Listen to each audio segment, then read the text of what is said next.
You're listening to the Hog Sports Network Daily Podcast. Now, here's your host, Matt Jones.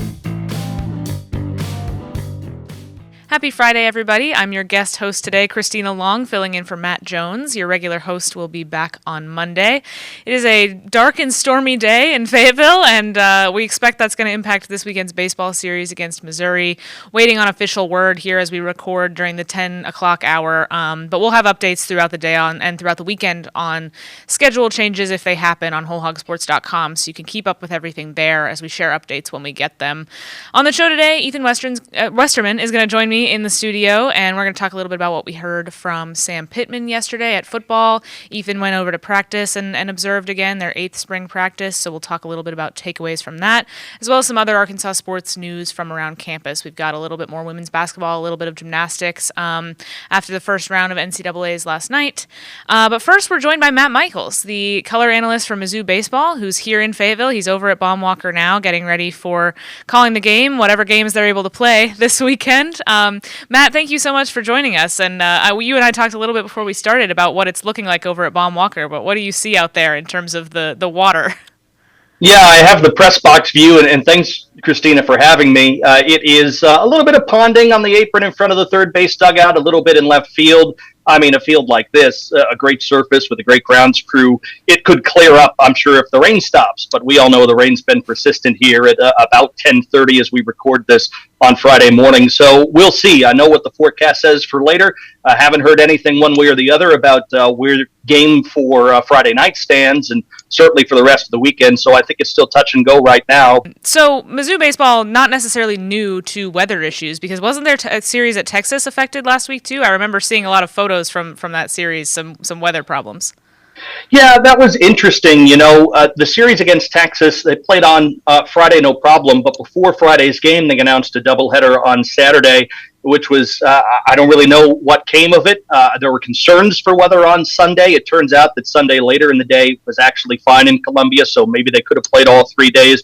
But in any event, yeah, that was, I think, really the first main weather-induced issue the Tigers have had where they had to move things around, certainly in the league. And they played a couple of doubleheaders before. They played 2 nines against Texas. Didn't go well, especially in the second game against the reigning SEC pitcher of the week, Ruger Riojas. But they've had some stuff move around. They've had to be flexible. Yeah, and this is a Missouri team that's looking for its first SEC win still. They're 0-9 in SEC play. And, you know, looking at the statistics from a lot of their games, it seems like pitching's been an issue. I know they've had injury concern there throughout the season, including their usual Friday starter. It's Ian, is it Losey? How do you... Losey, yep. Okay. So Ian Losey, their usual Friday guy, is injured, so they've had to make a change to the rotation a little bit. Can you kind of walk us through what's happened with the injuries they've dealt with on this pitching staff? Well, it has been really numerous, unfortunately, and it seems like it's been that way for the past several seasons for Missouri. They knew before the season that they wouldn't have the services of Jabin Pimentel, who might have been their Friday night starter had he been healthy, but he went down with injury before the season, and the Tigers knew they wouldn't have him. Losey is coming back from seasons that have been plagued by injury in the past, and it seems like everything that Ian has dealt with for him to keep going, it was great to see him as the Friday night starter this season, but he went out from his last start. It just didn't seem like he was finishing pitches and looked very comfortable. They had another weekend starter from the first weekend of the season, Daniel Whistler, actually start on Wednesday in his road to recovery from an upper body injury. He worked to 2 batters, got 2 outs, and then something didn't feel right, and he went down again. They're missing, I believe, Josh McDevitt, and they've been missing him for the balance of the season. They've gotten 1 or 2 back over the course of the year, but they've been really fighting it. And they knew before the season that Tony Dubek, who's coming back from a second year's worth of going in to try to fix his UCL, is on the slow road to recovery. They just saw him pitch on the game on Wednesday against Arkansas Pine Bluff, and he worked an inning. And then Sam Horn, of course, couldn't really get involved with the team until spring football practice was done, as he's trying to be the number 1 quarterback for Eli Drinkwitz on the football field. He is throwing on the side now, but he's still a little ways away. And it just seems like, you know, whenever you turn around, there's another pitcher injury on this team, and that's been a problem for them really the last few seasons.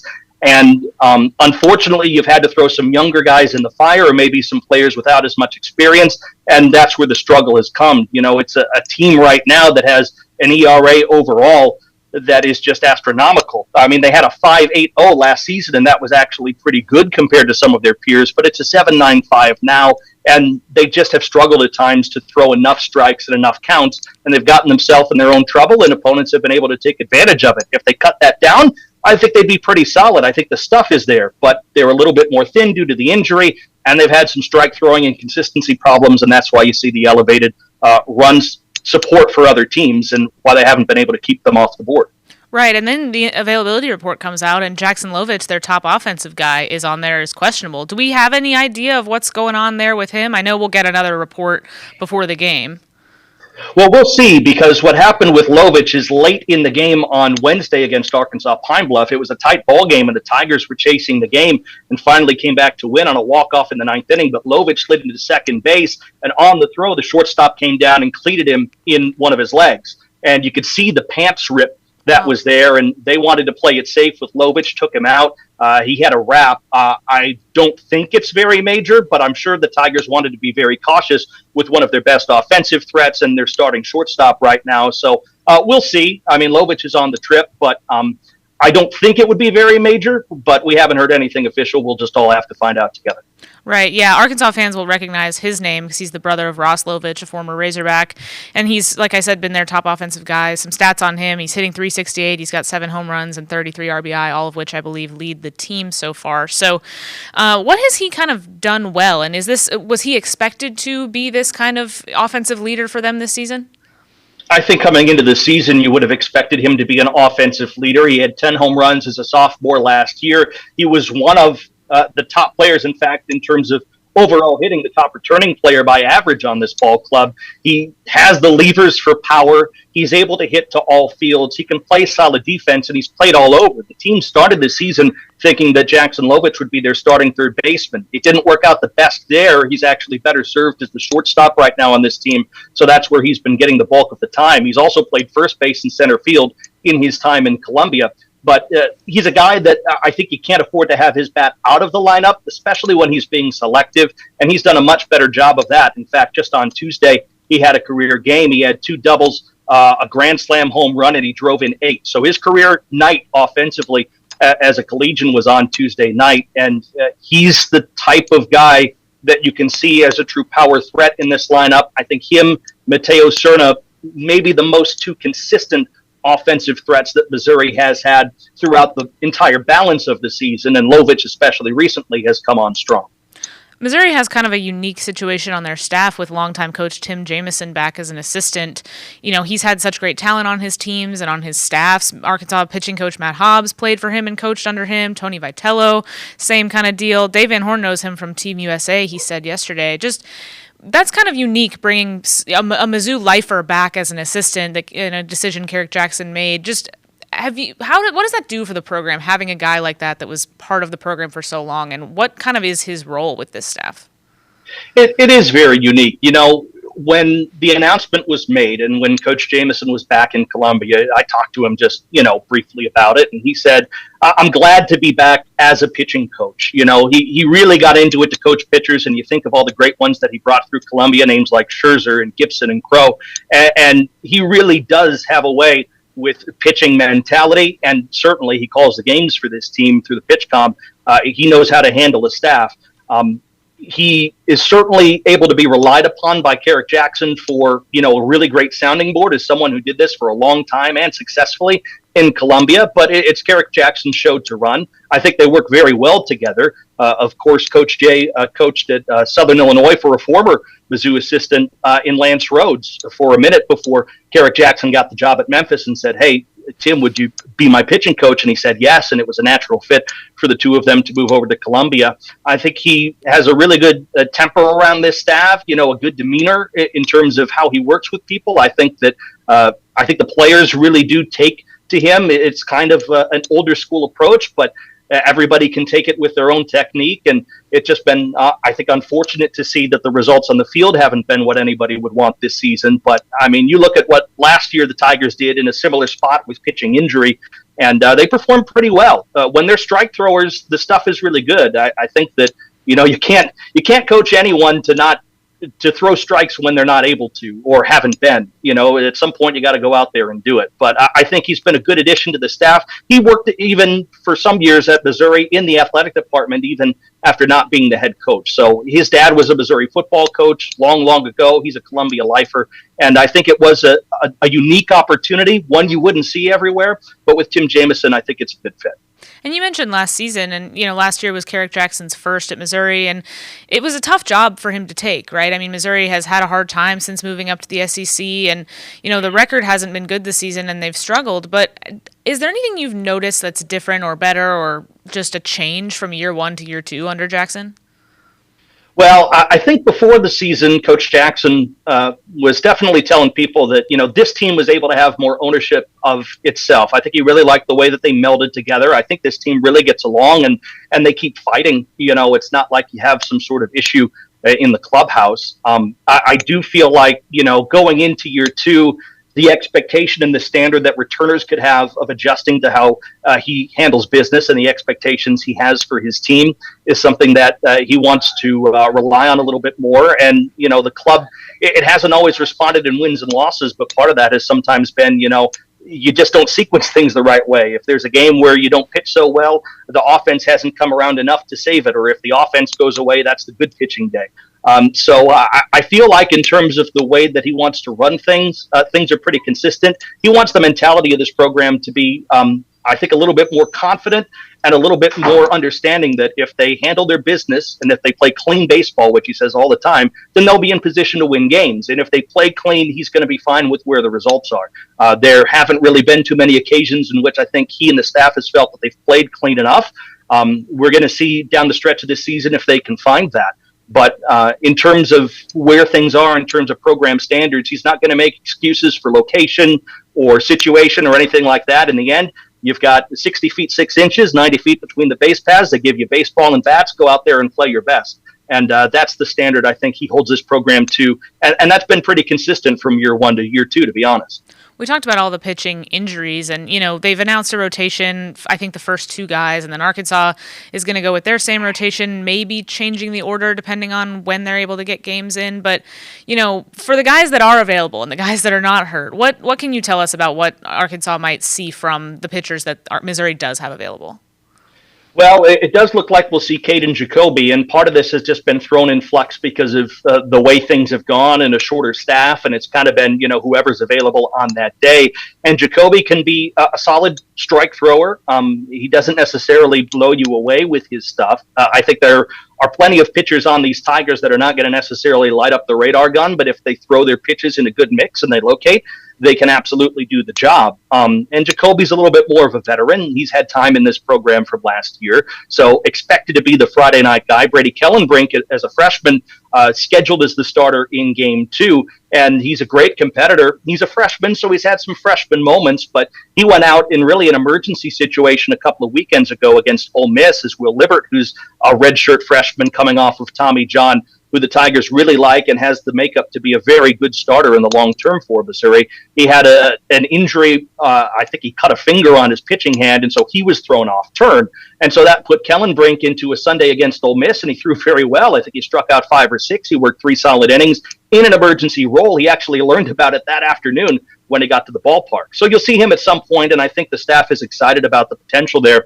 But in terms of who comes in at what point on the course of the weekend, it really is anybody's guess right now. The Tigers had 2 games in the midweek to go up against Arkansas Pine Bluff. That has stretched a somewhat thin pitching staff, a little bit even more thin. And I'm sure Missouri hoped they'd have Daniel Whistler available, and now that seems in question. So I think you'll see everybody at some point or another, but you can look down in terms of the statistics and seeing that there's some games where things have gone really well and other games where it hasn't been. And I think staff-wide, it's going to be strike throwing. If the Tigers are throwing strikes, they're able to do their job. If they're not and they're putting men on base, teams in this league have found a way to make that hurt against them. And hopefully that's a trend for Missouri that they can find a way to turn around over the course of this weekend, because if they don't, good offenses so far in the league have taken advantage of that stuff. Well, Matt, we appreciate your insight and you taking some time out of setting up for your broadcast. We'll see when they actually get to play. It kind of seems like maybe now they might be able to squeeze a game in today. It's just kind of hard to tell with the forecast changing as often as it does. But I'll see you out there this weekend, and hopefully they're able to get 3 in. Yeah, I'm hoping for 3 in. I think we'll find a way to do that one way or the other. I appreciate you having me on, Christina. I don't see raindrops right now, so let just everybody come over and play right now. Does Perfect. that sound good? Why not? I mean, get on the bus. Let's go. Thank you so much, Matt. Appreciate it. Anytime. At Kindle King, we're proud of over 4 decades of design. We're continuing the legacy of great creative design by combining our brands of Kindle King, Soapbox, and Shopcart. Together, these brands represent a new focus in marketing design, with individual attention to specific areas. Through our design expertise supported by a team of talented professionals, we showcase our best. We are Kindle King, we are Soapbox, we are Shopcart, we are design.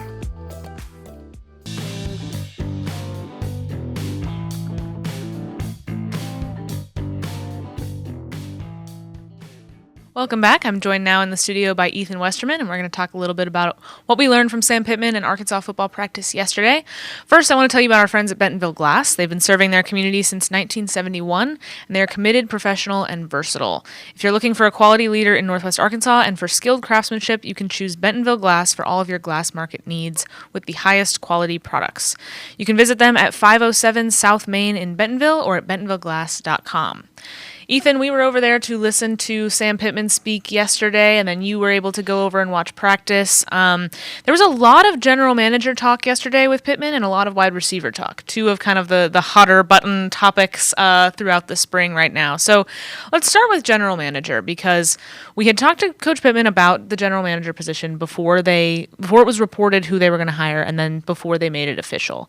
And it was funny at the time because he had kind of said during those comments before we knew who they were maybe looking at, he had said, maybe somebody with an NFL or NBA background. And I remember thinking, and I think I said this on the show at the time, I remember thinking, okay, NBA, that's kind of odd. It would be kind of weird if they got an NBA person, because at the time we were thinking it would be a football GM. And it turns out it's actually an athletic department-wide GM.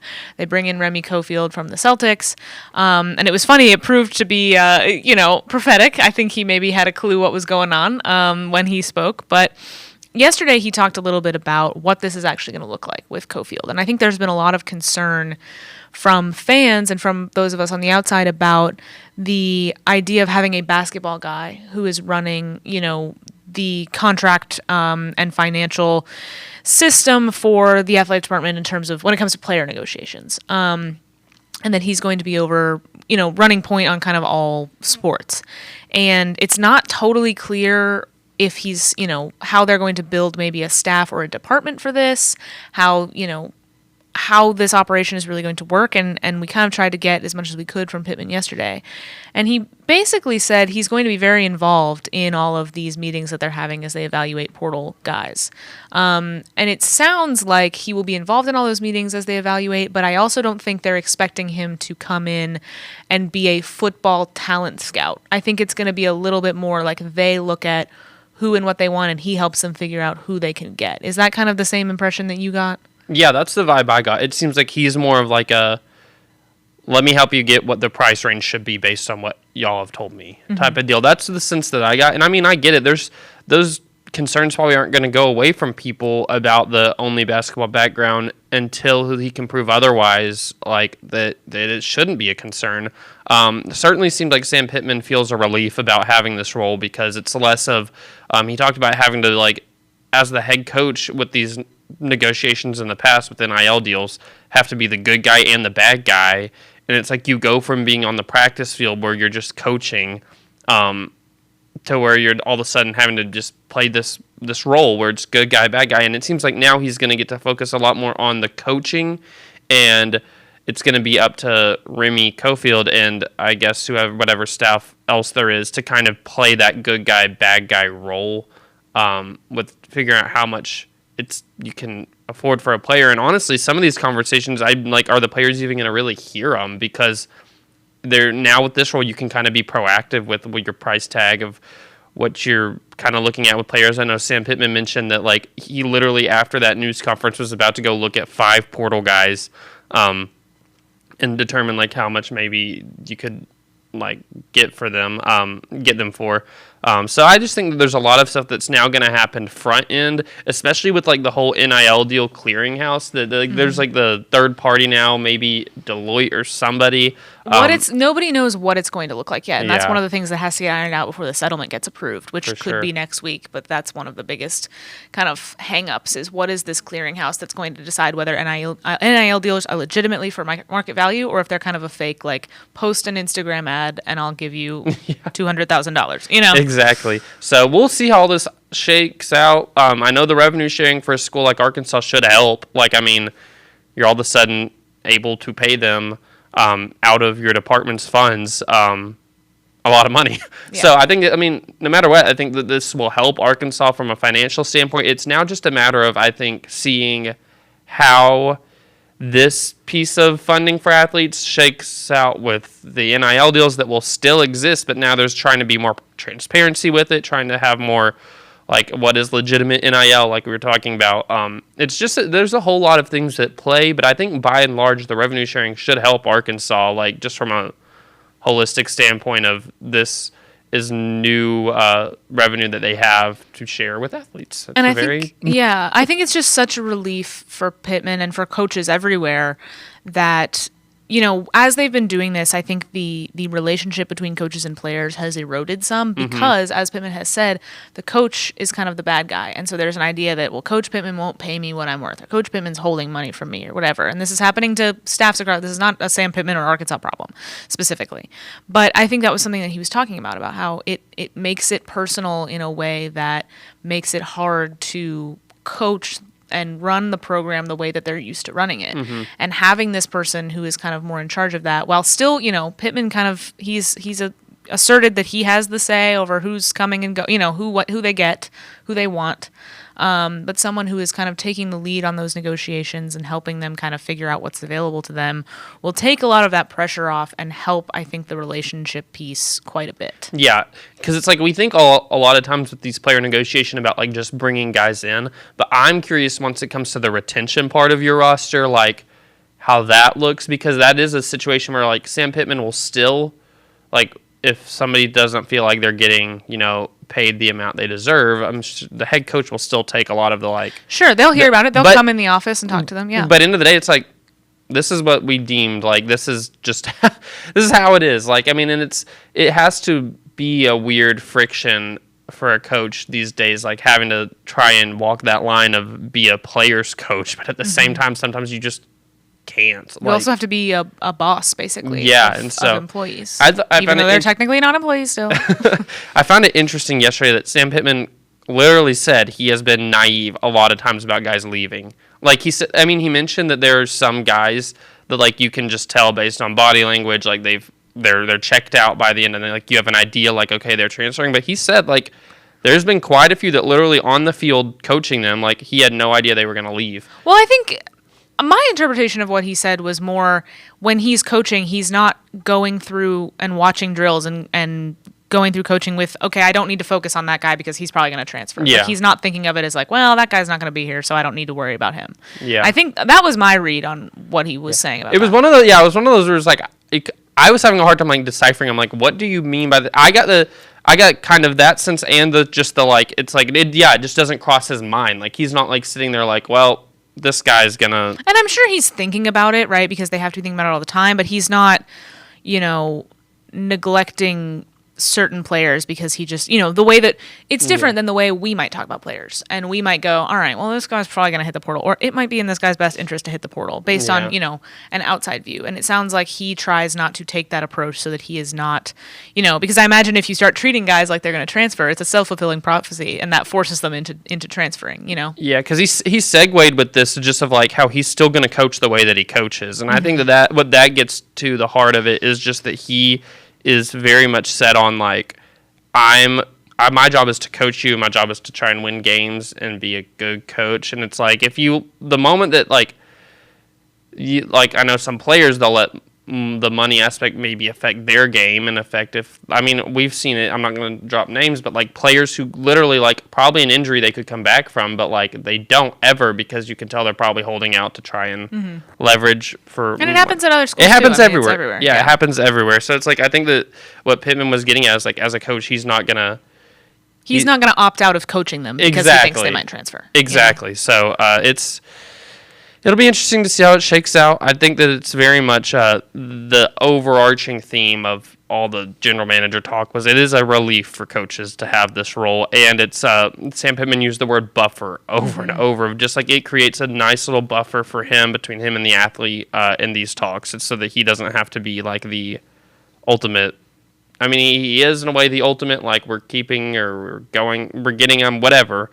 But he's not like he's not doing all the boss stuff that he had to do. Right. He had a really funny analogy. He was saying it's a buffer the way that, a dad might go to his son and be like, hey, see what your mom thinks about this. Like you kind of get the go-between there. And he had another, somebody asked him basically, how do you feel about a basketball guy being the general manager here? And he had a funny moment where he was like, well, I coached 9th grade girls basketball in the 80s and I'm a football guy. So I thought it was a very Sam Pittman moment. That was very funny. It was. And so, I do think there is something to be said for the basketball guy of it all, but I also don't think it has to be a problem. I don't think it's inherently a problem.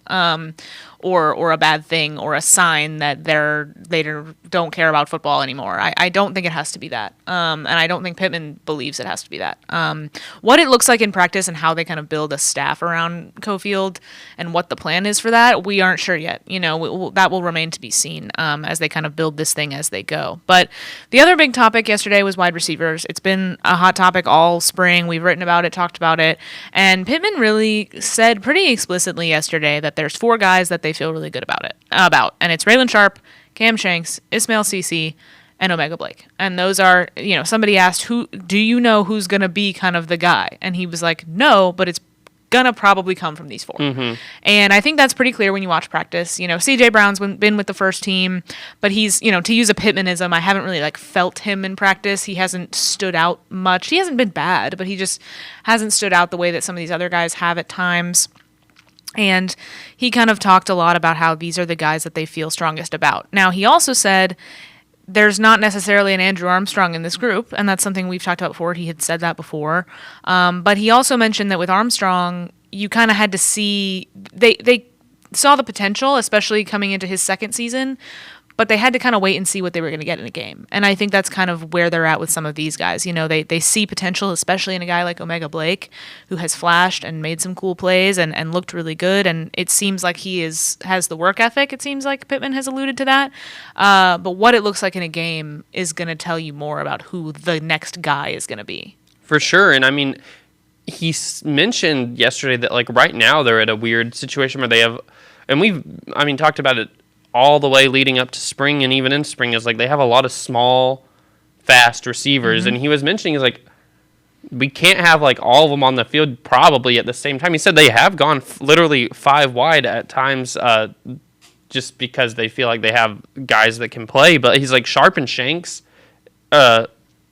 he thinks both of them are really good, and it's but on a Saturday, what does that look like? That's where my head goes, and I keep on thinking you're gonna have somebody pulling Armstrong, you're gonna have somebody that I don't think they don't have to be the leading receiver by yardage in the SEC and I'm not saying that you don't but who's have to your go-to guy? Exactly, who's your guy who somebody will lead the pack? If I'm sitting here on Friday, April 4th, 2025, I'm putting my chips on Omega Blake, but that's just me. That's what I'm saying. That's where we're at, though, where it's you can't know until we see him on the field actually doing stuff. We've had spring ball heroes before, right? And Tyrone Broden looked awesome in practice last year, and then I don't know. Yeah, it's right now we have no clue. Where it's almost you have to go based off of experience and proven production elsewhere. But until the spring comes, we really won't know. But I do think that the receivers from practice that we've watched, you do have to feel good about a whole handful of them. It's just you don't know who's gonna who's gonna really like step it up, because there's always those guys that once the lights come on, they step it They're up. gamers, yeah. And then, but you never know the ones that they fizzle out. So it'll be interesting. I think that they do have a nice little bunch right now. It's just a lot of them look the same, which is surely by design. Like, they want that type, but then they want the They big don't have a body big guy. Yeah, they want the big body guy, and it's like the only receiver that I watch at practice, I'm like, that's a big body, like, is Unk. It's Monte Harrison, but I'm like, he looks so big compared to them, and I think he is. But it's a lifetime of professional sports fitness and training. Oh, yeah. But he is like just built more than them. He's taller than a lot of them, except for Shamar Easter, who's really tall, but he's probably not going to get a ton of opportunity from what it sounds like. And yeah, Monte Harrison looks so different from the entire rest there of was the a receiver moment corps. yesterday where like him and Cam Shanks were like having a conversation by each other, and I was like, my gosh. y'all are in the same position room. Yeah, How? it's so like funny. but yeah, it's something like your big body guy right now is Unk, and I'm like, the fact that's I'm just curious, what does this look like? I mean, Right. maybe Omega Blake, he's not like small, but No, he's also like, he's taller. Yeah. there's just nobody I look out like. Last year, Armstrong, I looked at him, I was like, that guy can go up and get a ball. Mm-hmm. These guys, I'm like, you're going to have to put it on the money if you're going deep. Yeah, they're going to need a lot from Talon, and Yeah. I think that's going to be so much is going to hinge on that and how much progress he makes. For sure. They've talked a lot about wanting to get Sharp and Shanks, the two slot guys, on the field at the same time. Pittman has said they're trying to find some ways to do that because they feel really confident in both of their skill sets. But then it's okay, how do you manage having your two smallest guys out there? It hurts your size a little bit, but that's something that they're kind of exploring. Rohan Jones, the tight end, we've talked about a little bit. He's a guy they want to throw the ball to more. He's got experience doing it. I think they kind of know what he can do because he's done it in games, but Pittman has said they want to get him the ball more in practice than they have. He gives me the, like, Rohan Jones in practice, he gives me the sense of, like, it's almost like you have another receiver on the field a lot sure. of times whenever he's on. And yeah, that's the main thing is like, that helps out from like just a bigger pass catcher guy who's athletic standpoint. It's just so many, they're all athletic. All these guys are very, very athletic. Like CC has made some catches that I'm like, holy cow. Like I said, who's going to go up and get it? He That can, guy will go up and get it. He's just not there's just none that are physically as big as some that we're used to in the past. But these guys are all athletic. It's just a matter of who's going to kind of be those guys that can go make a play when there's not a play. Yeah. CC could be one, yeah. Yeah, we talked to Coach Pittman a little bit about some of the transfer portal needs as well, and he stayed consistent in what he feels like their list is when they get to portal time, which is mainly defensive depth. He said their numbers on offense are pretty full. They don't have a ton of room to add on offense.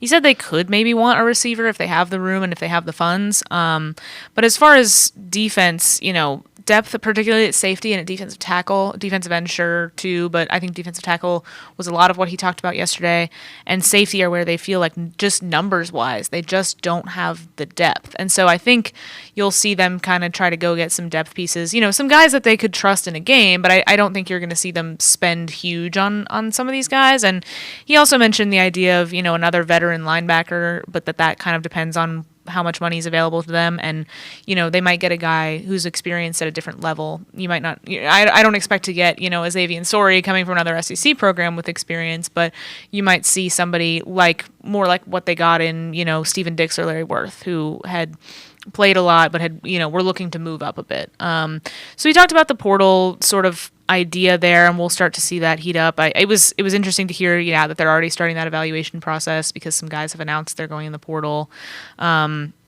We asked about specialists because I realized we hadn't really talked to him yet about specialists, and they have some change there with Scott Starzik is expected to be the new kicker, the freshman. And we've seen him a little bit when they kick in the stadium on Saturdays, but not a whole lot yet because they're usually kind of doing their own thing when we watch practice. But he said he feels good about him. I think, last year some of the kickers struggled in the stadium, and we would see and hear about that, and I'll be curious kind of how that looks throughout the offseason, especially with a freshman.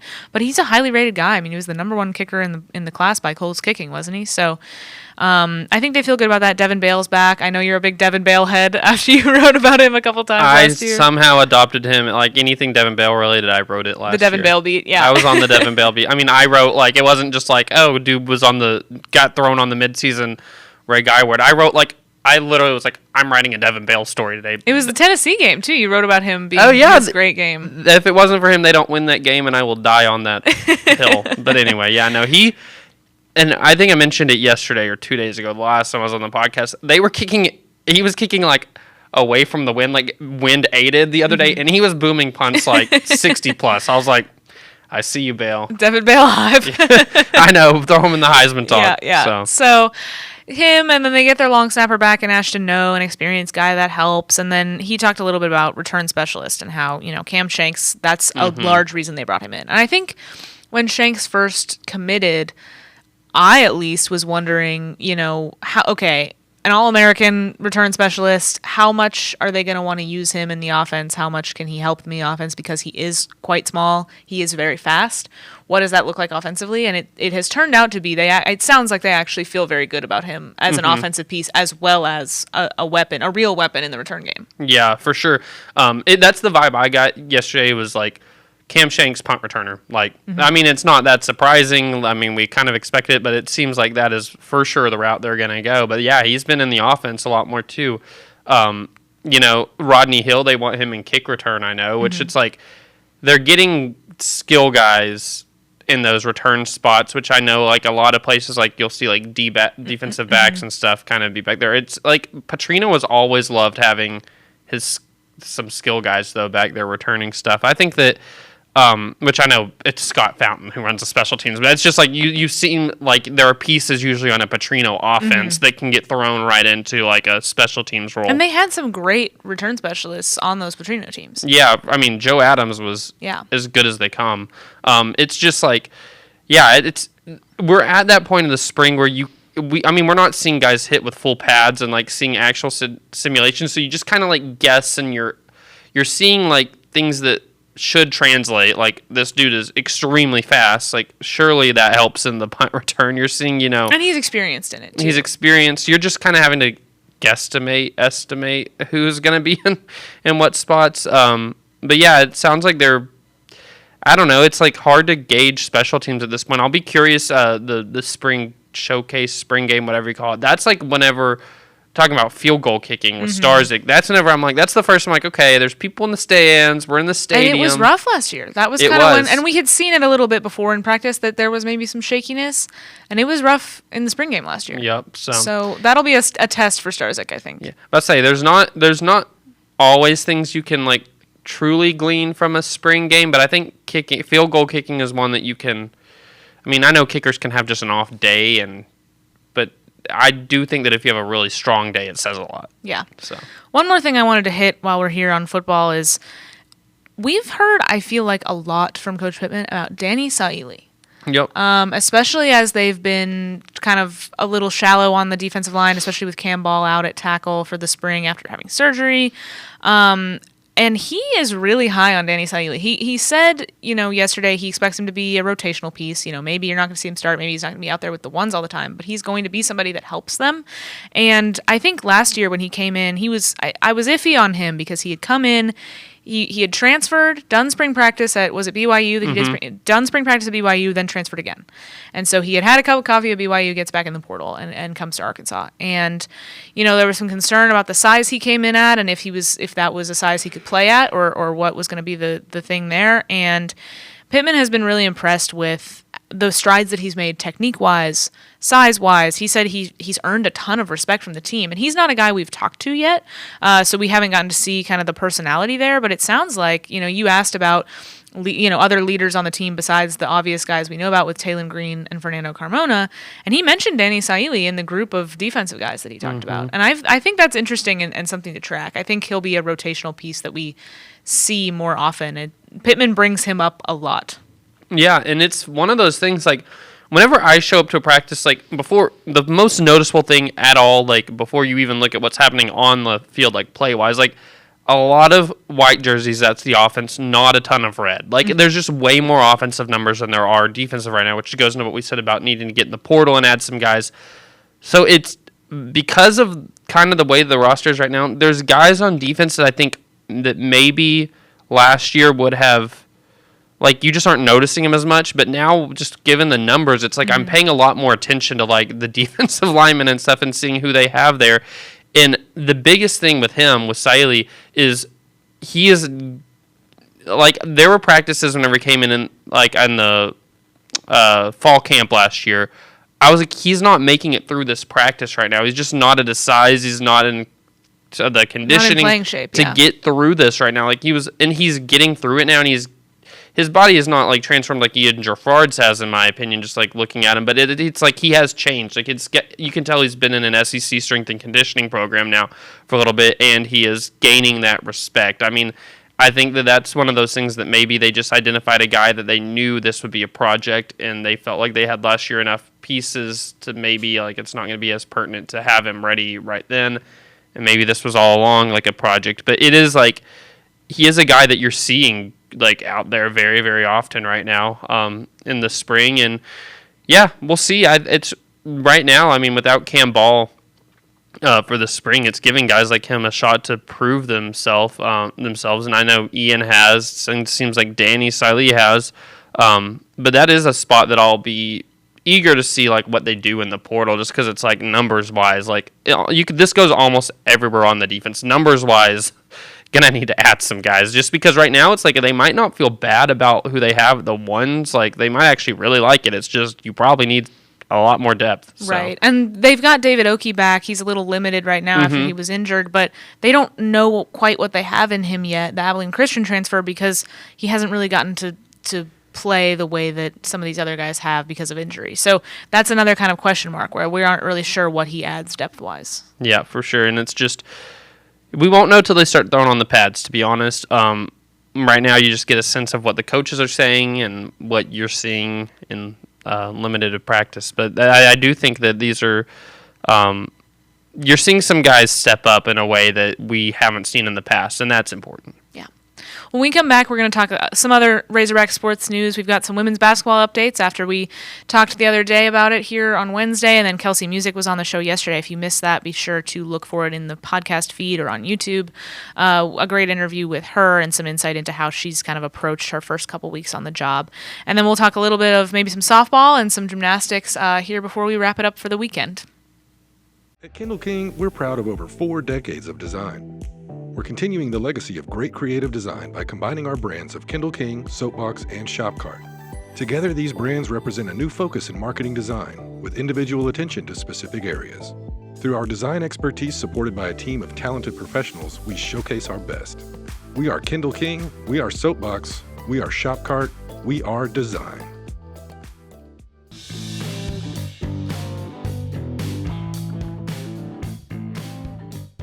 Welcome back. We're going to get to a little bit of women's basketball news because when Ethan and I were here on Wednesday, when I was guest hosting for Matt, we talked some of what they might be seeing in the transfer portal, and they've since gotten a really big commitment from Wyvette Mayberry. So what does that add for them? You know, she's the daughter of Lee Mayberry, a big Razorback legend, but as far as her play, you know, coming from Kansas, what does she add for them?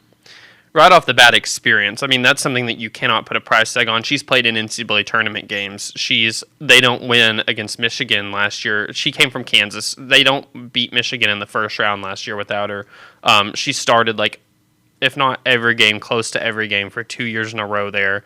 And then, unfortunately, I think dealt with a knee injury that really set her back this year. She gives experience right off the bat. And then I think the thing that people will notice immediately about her whenever they watch games, she's going to be the best on-ball defender they've had in a while. She can really get up and guard. She's like a gritty player. I just think that that's going to be something that will stand out right away. I think that she's the type of addition that it's a real culture setter as far as like the type of player they're wearing. She's not like there's all these really big fish in the portal like right now that like can go in and they average 20 points a game or something. She averages like a modest 10 points and something else. But I mean, the thing is she really plays hard and she really defends. And that speaks to me about the type of culture I think or foundation they're trying to set in year one is they're going to get some pieces that can come in and if nothing else, like, I mean, and she's talented too. Don't get me wrong. She's very talented, but that they want players that are going to come in and just will really be gritty right away. And I think that stood out to me. She can play at the pace that Kelsey Music's going to want to play at. Like, no doubt she can do that. And she can really, she's the type that she makes teammates around her better. She's just a good, like, kind of facilitator of the team. I watched her do that at Kansas. I went to Allen Fieldhouse over 2 years ago. They played in the WNIT there, and they actually ended Arkansas' season. And I remember thinking, I was like, she's kind of I hate using the word glue. I think it's overused, but she was like a piece on the team that I'm like, this doesn't all work the same without you. Like, you got to have you on the court right now, or else this is just looking a lot worse. She kind of dictated a little bit of the pace, dictated a little bit of the defense. Kind of was, I mean, they say this about point guards, like being like the quarterback. She kind of felt like a quarterback on the team to me, as far as just like everything went a lot smoother with her. She's a big addition for them. I think that they've definitely got to fill some more spots, but it's also kind of cool that this is the first, like, just the fact that they got Lee Mayberry's daughter as the very first signee under Music was kind of like a cool, like, that'll always be the first one. She's going to wear number 11 like her dad did. And I think that it does establish like a sense of like, hey, we do care about people who want to be here. Because I watched an interview with her and Matt Zimmerman, and Lee was on this interview too, and that was like the number one thing that says both of them were like, she wants to be here, we want her to be here, and this is really cool for us. And I think that's important. She played 1 year at Fayetteville High School, because while Lee was in the area on staff coaching, and then went to Watson Chapel, which is in the Pine Bluff area. She played there for a year, I think, and then he became an assistant at Oral Roberts in the Tulsa area, and she played at Booker T. Washington High School for 2 years over there. So, but for her, it's kind of a full circle of coming back to Fayetteville, where she spent a lot of her years growing up, and she was teammates with Sasha Goforth, who is a GA on the women's team, which it sounds like that was a really big connecting piece. Like, number one, there was a lot, it's one of a whole handful of things that made her want to come and play at Arkansas, but just the fact that Sasha's on staff at Arkansas as a GA, I think really helped there. And so this was she just kept on saying full circle, like, for her getting to come back, and you can tell it means a lot to all of them. And yeah, it's a cool deal. Yeah, between her and Romani Thurman on the volleyball team, they've got a couple of Arkansas legacy women now, which is pretty exciting. And those two know each other, is what I've heard. Like, I guess they went to FHS at the same time. Romani was a really big volleyball player at FHS before she went to Parkview, and I guess they know each other really well, is what I've heard. Because I also heard that if it might not have like helped with like getting her, but it was just like a cool thing of like, oh look, another we're back together. Sure. It's two athletes who played at FHS whose fathers were just legends around the same time for Arkansas men's basketball, and now they're playing women's sports here. It's like it's a cool thing to see it happen right now. I do think that there's going to be an instant, like for Yvette, she got asked about like there could be like a pressure there of like, oh, you're Lee Mayberry's daughter, you need to step in and be like him or whatever. But I think it's going to be by and large like the opposite of just like she instantly has fans. Like, people are pulling for her, and it's like, because she's Lee Mayberry's daughter. And I think that Romani, it's kind of the same way. It's like people are going to pull for you a little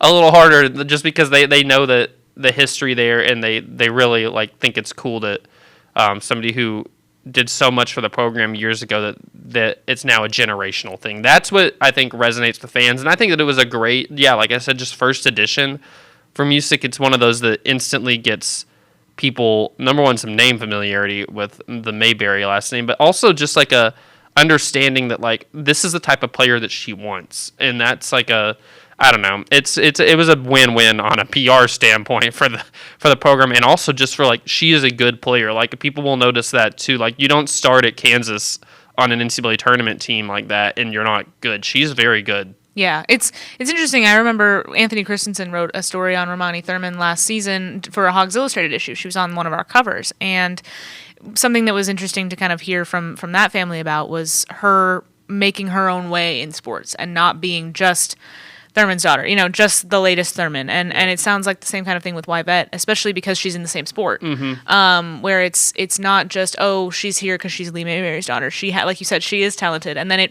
but it does make people excited to see that connection, and that can be a good thing. And then she also can prove that she's gotten it on her own as well. So it's cool to see, and I'll be interested kind of how they use her, especially because it seems like Coach Music really prioritizes defense and also has talked a lot about this kind of high octane offense that she likes to run. And I think that's going to be a departure from what we've seen for the last few years.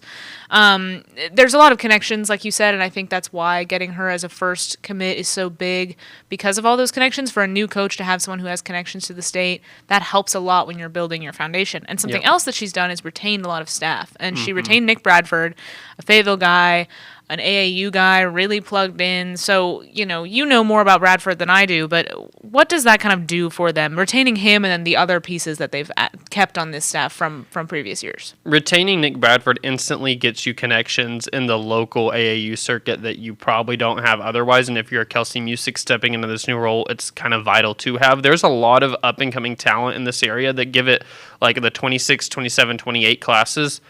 Get ready. There's like some real good basketball players in this area in particular. Farmington, Fayetteville, and you even stretch up into Missouri. It's like Nick Bradford has those connections, and he can help you out in that aspect. And if more than anything, I think it's knowing that there is that talent around and keeping a guy that can help connect you while you're having a change at the head coaching position. It's like it's an instant, just like you need that person who can help you out there, because it's hard to establish relationships and like set yourself apart. But if you have somebody who can introduce you and all that, it helps. And then he's also really good at I think he likes to work with the posts, like, and he can get on the court and help out with that development. It sounds like that's it's like a twofold thing there with he's going to have a lot of shouldering some recruiting stuff, but also they like how he develops players. He was always like a big, before their games this year, like get them in a circle and motivate them and get them ready to go. He's like kind of that player's coach, if that makes sense, where it's I look at him and I say recruiter developer. Like those are the two biggest boxes that I think that he checks. He can really develop players, I think, and that's both on and off the court from a perspective of like he's been a player, I mean, at a really high level at Kansas, and he understands, like, I mean, obviously it's very different being a men's basketball player and women's. It's just like two different worlds, but like at the same time, he understands like athletes. I think he's a father. And I just think that he's a big players guy. I know players really like him. So, I also think that they retaining Amber Shirey is they call it the DOBO, Director of Basketball Operations. That's big because she's just her institutional knowledge of the program, and she's been around for so long, and she was a player here, is like just valuable. She's adored in the coaching community. I mean, if you watch LSU come to play Arkansas, every single time before the game starts, Kim Mulkey walks out of the tunnel. She walks to her bench, then she'll walk down, and she's looking for Amber Shirey, and it's immediately hug and pat. It's like, how many director of basketball operations in the country is like the one that, and that's just one example, because I know that's the whole Mulkey. I don't know, friend of Kim Mulkey. Well, I think that she's a friend of just like pretty much all this. I get she what comes you from mean. the Gary Blair tree, which also Kim Right, Mulkey does, yes. so there's probably a lot there. But it's like, how many people in that role, like I see it all the time with head coaches. It's like more often than not, Christy Curry at Alabama does it.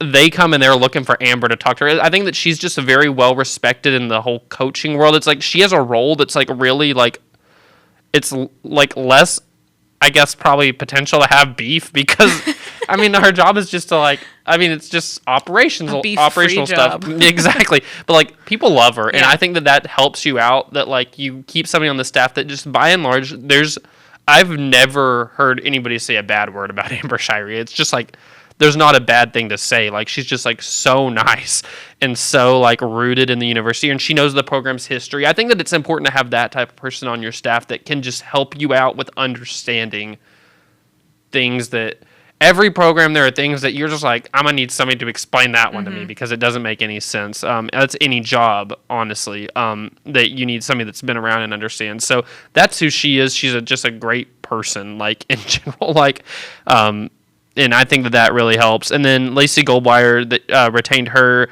I think that goes back to, there's probably a lot of Oklahoma connection there, because Lacey played at East Central, which is a D2 there. Music was a player at a D2 in Oklahoma, coach D2. I think there's probably a lot of overlap from back then, but Lacey's a good recruiter as well. I don't really know Lacey all that well, but well respected. So I think that, I mean, that was like day one Music was here. She's like, yeah, Lacey Goldwire, she said she's staying. So I'm like, okay, y'all got to have some sort of pre-existing relationship. But I think that right now they have a core of staff returning that you got to be probably excited about. They're going to have to fill a couple one more assistant spot, and then one more, I think, just player development role. And we'll see who she brings in for that. But it's like a good core of staff returning that I think really helps you out with relationship building, which that's so key. Yeah, Ethan will have updates on their transfer additions, staff additions, kind of tracking that new team coming together on WholeHogSports.com over the next few months, and once we get more toward the new basketball season as well. But before we go, I've got to mention gymnastics because I was on that last night, and I know you had it on too. Ethan and I will text sometimes during the gymnastics meets because he also will tune in. And Arkansas advanced to a regional final. They had a really, really good meet, especially on vault and on bars, which are two events that have been up and down for them at times. They had two really, really high scores there, and that helped them when they had kind of a tough beam rotation, but they had a big enough lead to where even a stumble there, they were able to maintain a lead. They just needed to finish top 2, and they did. So LSU, number 1 overall seed, finishes first. It doesn't really matter if you're first or second as long as you're top 2. And then they'll compete on Saturday against Michigan State and Kentucky, who won the other quad. And the top 2 teams from that quad on Saturday will then advance to Fort Worth to NCAAs. So that was something that Arkansas did last year. They advanced out of regionals, and they're looking to do it again. But the big story last night was how the meet ended. It was heartbreaking for Arkansas as Frankie Price, one of their stars, who even if you don't follow gymnastics that closely, you've probably seen Frankie Price even if you don't know it, because she's had the most exciting floor routine. She's closed out their floor, which at home is always the last event. She's closed out floor for them her whole career for 3 years, and she's the one that has the Snoop Dogg floor routine that you probably saw. It's gone viral a couple times on social media. She is a fan favorite. She is a program leader. She is a teammate favorite, and she gets injured on Arkansas's final event of the meet. She is her first pass on floor, and I couldn't tell if it was an injury that happened on a takeoff or when she landed, but she landed badly. She has had a history of knee injuries. She basically tore everything in her knee as a senior in high school, and she still wears a brace after her recovery from that a few years ago. And I couldn't tell, don't know right away if it's the same leg, don't know if it's a knee, don't know if it's something else. It is lower body, Coach Jordan Weber said. But it was a very sad way to end the meet, and it was, coaches, teammates, everyone was very emotional because this is, one of their favorite people on this team. And it also means a lot for their performance on Saturday. She anchors vault and floor for them, and they're going to have to find somebody to sub in. And whoever, especially on floor, whoever they put in for her on floor, it's going to be their season debut in competition, just because they've had some depth problems. They've had injuries early in the season with Lauren Williams and Leah Smith going out earlier in the year, and those were two really solid floor performers for them. So it changes a lot for them. It was a hard way to end the meet. I know a lot of people, there's been kind of an outpouring from the gymnastics fan community because people across college gymnastics, people that follow it around the country, know Frankie Price because she's been such a big name for Arkansas for years. And so, I had talked to her last month for a Hogs Illustrated issue, and she's a really cool person. She has a really fun personality, and how she, the coaching staff loves her, her teammates love her, and it seems like it's going to be a severe injury, whatever it is, and it didn't look good as she was carried off the floor by one of the assistant coaches. And so it was hard because they wanted to celebrate, and they did end up, one thing that was kind of cool to see was there were a couple of individual performers. So there was a girl from, I believe it was Kent State, who was performing as an individual on floor, and so she was the last person that was going to go on floor, so she actually was going to go after Price. Still did. There was a delay, whatever. Arkansas, all of the girls on the team are very emotional, but they actually cheered on this athlete from Kent State throughout her floor routine, and it was cool and fun to see them. It was something you saw kind of throughout the meet as some of the individuals from other schools, the schools on that rotation would cheer for them like they were their teammates, it's something fun about gymnastics. I think that it's a very positive sport, and it was cool to see that from Arkansas. And then they did celebrate moving on to the regional final, and they talked about how they're going to try to do it for Frankie, and I think that's gonna be something that motivates them a lot on Saturday. Yeah, I get the sense that she's just kind of she's been the heartbeat of the team. Totally. I'd say in the moment that it became reality of she went down, because I'm watching this out of the corner of my eye, and I'm like, oh goodness, what just happened? And you could just read it across coaches, teammates. It was devastating to all of them. The arena was silent. It was so just watching silent. On the broadcast, it was I thought they had cut the sound. Yeah, no, it was pretty crazy, and you just felt horrible, I think, seeing that. And I think that having watched their team from kind of a distance this year, I I tune in when I can. They've just been through a whole lot. Like, There's a lot of injury problems. Between injuries and then like their whole like they missed SEC's the one team to do it, and they couldn't get granted to go try and improve their score elsewhere. It's like they've been through a lot, and I know that.